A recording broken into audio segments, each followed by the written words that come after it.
अस्सलाम वालेकुम स्टूडेंट्स, उम्मीद है आप तमाम लोग खैरियत से होंगे।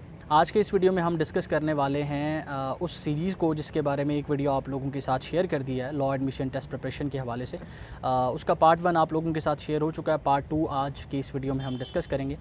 उस वीडियो का जो मेन पर्पज़ है, जो सोल पर्पज़ है, वो आप तमाम लोगों को जो लॉ एडमिशन टेस्ट को ख़ुद से प्रिपेयर कर रहे हैं उन लोगों को असिस्ट करना है, गाइड करना है और एक पाथवे दिखाना है। आप लोगों को बताना है कि कौन सी ऐसी चीज़ें हैं जो ड्यूरिंग प्रिपरेशन आपने नहीं करनी और कौन सी ऐसी चीज़ें हैं जो ड्यूरिंग प्रिपरेशन जो है वो आपने फॉलो करनी है। तो पिछले वीडियो में हम लोग डिस्कस कर चुके हैं रिटन पोर्शन के हवाले से भी, और जनरली हम लैट की मार्क्स डिस्ट्रीब्यूशन को भी देख चुके हैं और कुछ मिथ वगैरह या फिर कुछ ऐसी चीज़ें जो आपको ड्यूरिंग प्रिपरेशन नहीं करनी वो भी हम डिस्कस कर चुके हैं। आज का जो ये वीडियो है, सेकंड वीडियो है, इसमें हम जो है वो MCQs पोर्शन के हवाले से डिस्कशन करेंगे। MCQs पोर्शन में हम आज देखेंगे स्पेसिफ़िकली कि किस तरह से हम लोग एक डायरेक्शनल प्रिपरेशन कर सकते हैं और किस तरह से हम कम वक्त में ज़्यादा स्कोर कर सकते हैं, क्योंकि 100 नंबरों का पेपर है। आपने एक सेक्शन पे इतना ज़्यादा टाइम नहीं लगाना, या कुछ ऐसे सेक्शन हो भी सकते हैं जो आपको बस जनरली देख लेने हैं, इतना ज़्यादा उन पे फोकस नहीं करना, और कुछ ऐसे सेक्शन हैं जिनको आपको थोड़ा ज़्यादा टाइम देना पड़ेगा। तो आज की इस वीडियो में सिर्फ हम ये चीज़ें देखेंगे। मैं आपको बताऊँगा, अपनी जो शीट है उस पर आपको ड्रॉ करके दिखाऊँगा कि कौन से सब्जेक्ट्स हैं जिनको आपने ज़्यादा टाइम देना। और ये सारी चीज़ें आप कॉमन सी चीज़ें आप जानते होंगे, लेकिन ड्यूरिंग प्रिपरेशन एक स्टूडेंट कन्फ्यूज़ होता है, उसको एक गाइडलाइन की ज़रूरत होती है। तो मैं जो है वो एक प्रॉपर प्लान आपके साथ शेयर करूँगा कि एज अ स्टूडेंट जो है वो आपको किस तरह से चलना चाहिए। अगर आपका इसके अलावा कोई अपना प्लान है, आप जो है वो एक और स्ट्रेटजी से प्रिपेयर कर रहे हैं, तो बिल्कुल इसमें कोई बात नहीं, आप उसको फॉलो कर सकते हैं। लेकिन जो स्टूडेंट मुझसे डिमांड कर रहे थे कि मैं उनको जो है वो प्रॉपर असिस्ट करूं, तो इसलिए मैं जो है वो ये सीरीज़ बना रहा हूं। खैर, आज के इस वीडियो में हम देखेंगे कि कौन से ऐसे सब्जेक्ट्स हैं बेसिकली जिनको आपको ज़्यादा टाइम देना है और किस तरह से आप उनको प्रिपेयर कर सकते हैं, और स्पेसिफिकली उन सब्जेक्ट्स में किस तरह के, किस नेचर के क्वेश्चन आते हैं। क्योंकि अगर फॉर एग्जाम्पल हम किसी एक सब्जेक्ट की बात करते हैं तो वो सब्जेक्ट्स बहुत वसी हैं, लेकिन उनको कैसे कवर करना है, उन सब्जेक्ट्स में किस तरह के सवाल आते हैं, ये बहुत पूछे जाने वाली चीज़ें हैं और इस पे जो है वो रिसर्च रिक्वायर्ड होती है। तो मैंने जो रिसर्च की है वो मैं आपके साथ ज़रूर शेयर करूँगा इस सीरीज़ में। तो चलते हैं हम जो है वो शीट की तरफ और प्रॉपर्ली हम देखते हैं कि किस तरह से आप इन चीज़ों को मैनेज कर सकते हैं। तो अगर लैट की प्रिपरेशन की बात करें हम, तो हम लास्ट वीडियो में डिस्कस कर चुके हैं और इसको डिवाइड कर चुके हैं 8 पोर्शंस में। उस 8 पोर्शंस में रिटन पोर्शन के हमने 2 सवालात इंक्लूड किए हैं, एसे और पर्सनल स्टेटमेंट का। उसके अलावा हमारे पास बचते हैं MCQs पोर्शन के लिए 6 सब्जेक्ट्स या 6 पोर्शंस। अब अगर हम गौर करते हैं तो इंग्लिश का और GK का जो ये पोर्शन है, ये कुल मिला के 40 नंबर पर मुश्तमिल है। लेकिन स्टूडेंट्स के लिए यही पोर्शन जो है वो सबसे ज़्यादा मुश्किल है। तो इसको कैसे प्रिपेयर करना है उस पर हम सेपरेटली बात करेंगे, बट फिल वक्त जो है वो हम देख रहे हैं कि किस तरह से आप कम वक्त में ज़्यादा नंबर का पेपर जो है वो प्रिपेयर कर सकते हैं। तो आप यहाँ पर एक सब्जेक्ट है आपका पाक स्टडी और दूसरा सब्जेक्ट है आपका उर्दू, और उसके बाद हम इंक्लूड करते हैं इसमें इंग्लिश। ठीक है, तो ये 3 सब्जेक्ट्स हैं। अब इन 3 सब्जेक्ट्स को डिस्कस करने से मुराद है कि ये जो 3 सब्जेक्ट्स हैं ये 40 नंबर के हैं, और इसमें से 2 सब्जेक्ट्स जो हैं पाकिस्तान स्टडीज़ और उर्दू, ये बिल्कुल आसान है। अब ये आसान कैसे हैं? जो पाकिस्तान स्टडीज़ है इसमें आपके पास जो है वो बिल्कुल बेसिक नेचर के क्वेश्चंस आते हैं। उसमें आपका जो है वो इंडिपेंडेंस से पहला कह रहा है, प्री इंडिपेंडेंस और आफ्टर इंडिपेंडेंस, ठीक है, पोस्ट इंडिपेंडेंस। तो ये 2 तरह में इसको आप डिवाइड कर दें। उसके बाद जो है वो कुछ इंपॉर्टेंट इवेंट्स और साथ में इम्पॉर्टेंट प्लेसेस, अगर आप ये कवर करते हैं तो अप्रॉक्सीमेटली पाकिस्तान स्टडीज़ आपका तकरीबन कवर हो जाता है। उसके बाद अगर हम उर्दू की बात करते हैं तो उर्दू में हमारे पास 3 तरह के सवालात आते हैं।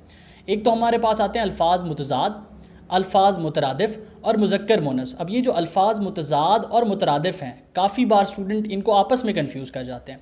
तो उर्दू में ये 3 तरह के सवालात आते हैं। उसके बाद इंग्लिश में जो है वो हमारे पास 3 तरह के क्वेश्चंस आते हैं, या कभी कभार 4 तरह के सवालात आ जाते हैं।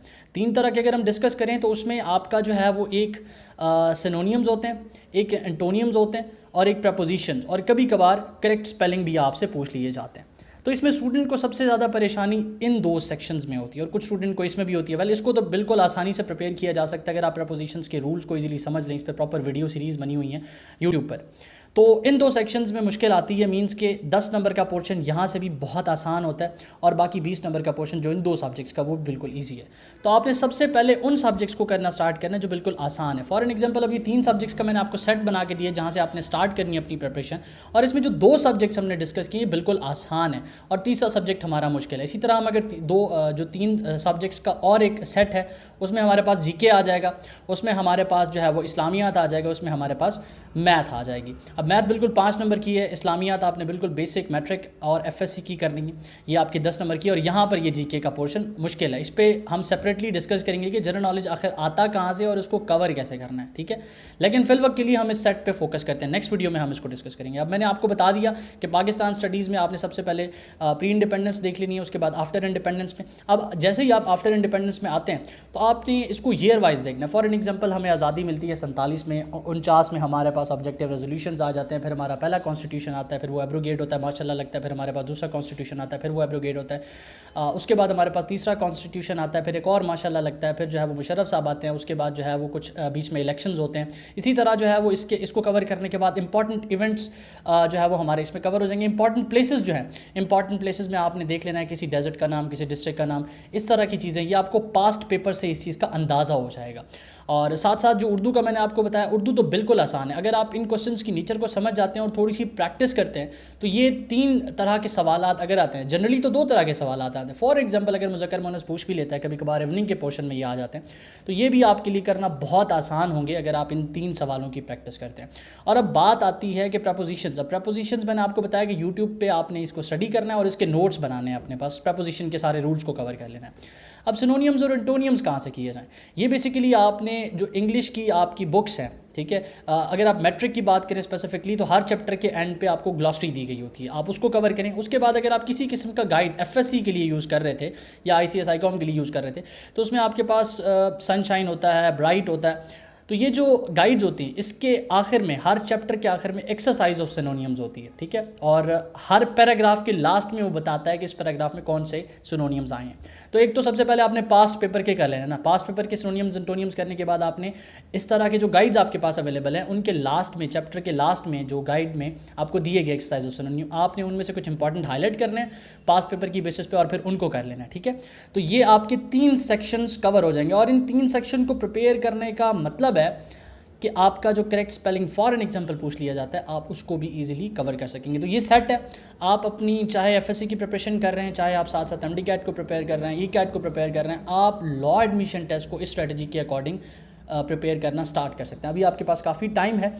सेल्फ प्रिपरेशन के लिए मेरे हिसाब से ये बहुत बेहतर तरीका है कि आप जो है वो सब्जेक्ट्स जो आपके एमसीक्यूज पोर्शन के हैं उनको 2 तरह से डिवाइड करें, सेट बना लें और उसके बाद उसको प्रिपेयर करना स्टार्ट करें। अब नेक्स्ट वीडियो में हम देखेंगे कि आपने नोट्स कैसे बनाने हैं। जिस तरह मैं डिस्कस करता रहा हूँ कि पास्ट पेपर आपके पास अवेलेबल है, ठीक है, और पास्ट पेपर की बेसिस पे आपने एमसीक्यूज़ किस तरह बनाने हैं। अब इसमें पाकिस्तान स्टडीज़ जो है वो थोड़ा इंपॉर्टेंट है, इसमें आपका जीके इंपॉर्टेंट है, और उसके बाद ये मैं पास्ट पेपर की बेसिस पे नोट्स की बात कर रहा हूँ क्योंकि इन्हीं सब्जेक्ट्स के नोट्स की आपको ज़्यादा ज़रूरत होती है। और कह सकते हैं हम कि उसमें हमारे पास इस्लामियात भी इंपॉर्टेंट है।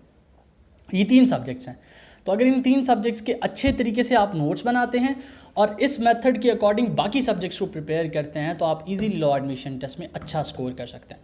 क्योंकि अगर एक स्टूडेंट बेहतर रहेगा कि मैंने तो एफएससी में बायो पढ़ी है और मेरे पास जो बेसिक मैथ के क्वेश्चन आ रहे हैं मैं उनको कैसे करूँगा, और ज़्यादा टाइम वो उस पर लगा देगा, या फॉर एन एग्जाम्पल वो कहेगा यार मुझे जीके तो आती नहीं है, मुझे सबसे ज़्यादा फोकस इस पर करना है, मुख्तलिफ किस्म की इररिलेवेंट किताबों को कंसल्ट करना स्टार्ट कर देगा क्योंकि जीके उसकी तो कोई लिमिट ही नहीं है ना। तो अगर आप उस पर टाइम ज़ाया करना स्टार्ट कर देंगे, अगेन आप 25 नंबर के पेपर के पीछे बैठे रहे और आपने बाकी सारा पेपर गवा दिया। तो रिटन पोर्शन के हवाले से हम डिस्कस कर चुके हैं, एक बुक भी आपके साथ शेयर की जा चुकी है, ये अब पार्ट 2 था उस वीडियो का। उम्मीद करता हूँ आपकी कन्फ्यूज़ जो है वो क्लियर हुई होंगी। कोई और सवाल है, कोई चीज़ पूछना चाह रहे हैं, किसी चीज़ के बारे में कन्फ्यूज़ हैं, कोई हमारे लिए रिकमेंडेशन है, किसी टॉपिक के हवाले से आप चाहते हैं कि हम काम करें, तो कमेंट सेक्शन में हमें ज़रूर बता सकते हैं। अपना बहुत सारा ख्याल रखिएगा और दुआ में मुझे और मेरी टीम को याद रखिएगा। अल्लाह हाफ़िज़।